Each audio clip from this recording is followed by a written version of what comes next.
Hi everyone, I'm Victoria, and today I'm in Michigan with the incredible Dr. Pol. It is so amazing for me to be here with you today. I watch your show all the time, and something I've always been curious about is, do the cameras ever get in the way when treating an animal? Oh yes, oh yes. If you ever want to watch behind the scenes, do it. You're gonna laugh your head off.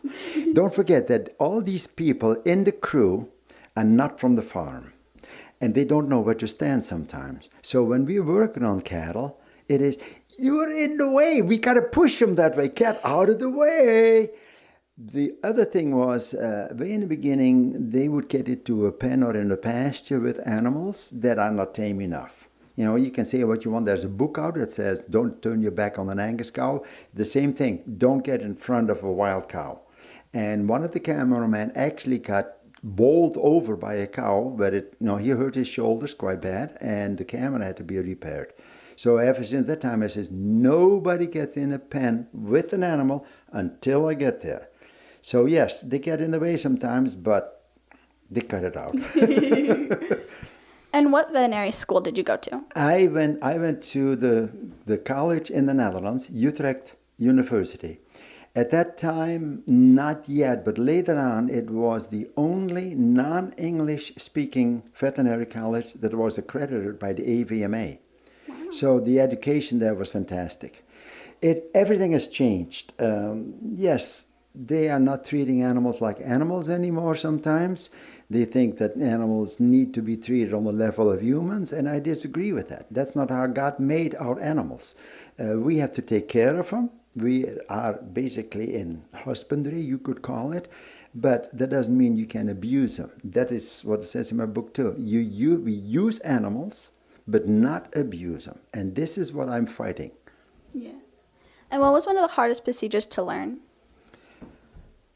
Oh, that all depends because everything is different. Back in college, they were teaching us obstetrics.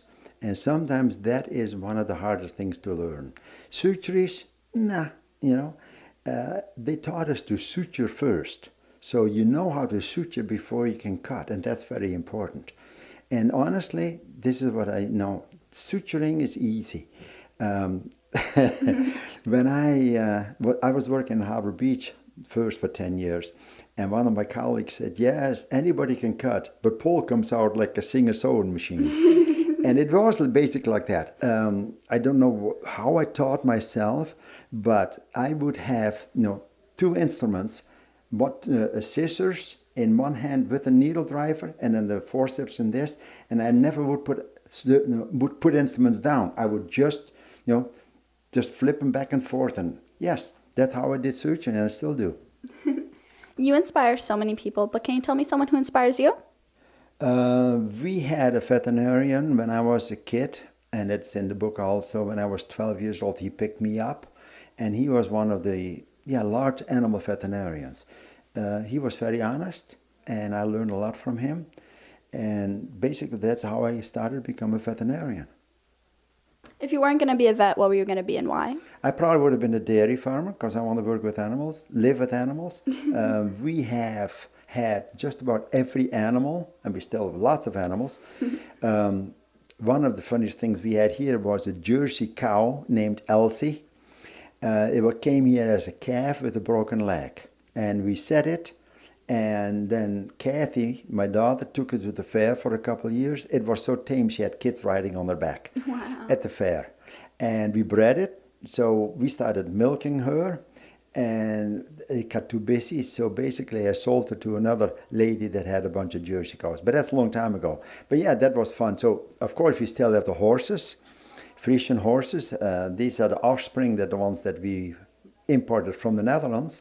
And right now, yes, cats, dogs, geese, chickens, we also had pigs. Kathy had pigs at one time taken to the fair. And peacocks, turkeys, and of course I said chickens. We have some pheasants now and quail.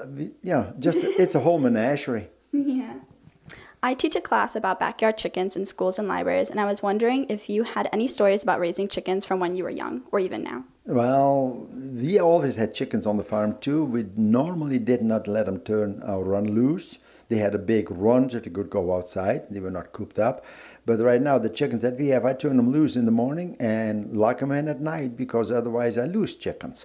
There's too many varmints around. We have coyotes around here. Coon are very big hunters for chickens. It's too bad. Chickens are on the bottom of the food chain.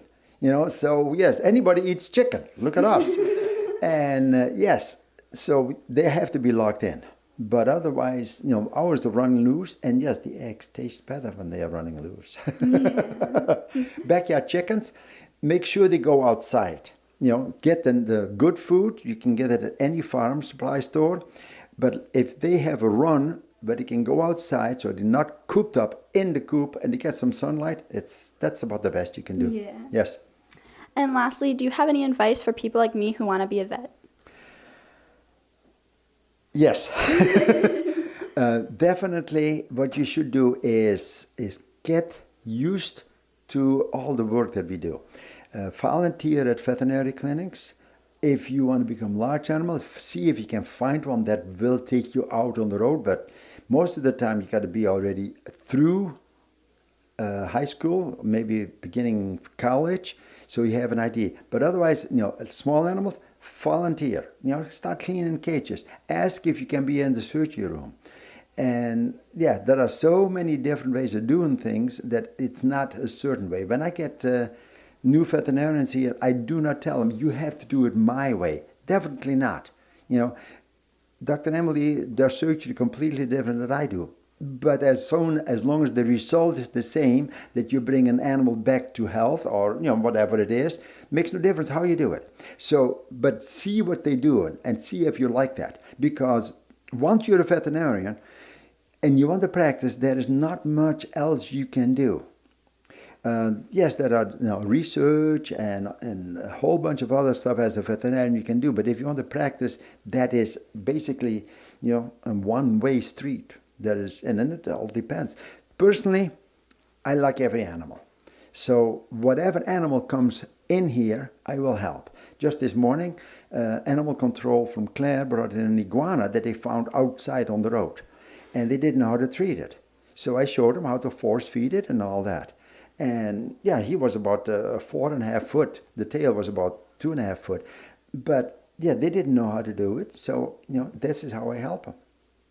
Well, thank you so much. It's an honor for me to be here with you today. And I love watching your show on Nat Geo. And I also hear that you have a birthday coming up. So happy birthday. Thank you, Victoria.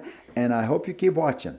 What you see actually is already a year old. Mm-hmm. So they have that many episodes already on the shelf that, yes, even if I quit now, there's still another year of episodes coming through. But thank you very much for coming over. You're welcome. Nice talking to you. You too. Thanks. On behalf of Leslie Kennedy and the Suffolk County Legislature, I present you with this proclamation for all your amazing work with animals.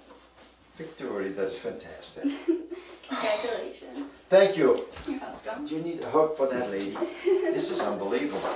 So this comes from New York. Mm-hmm.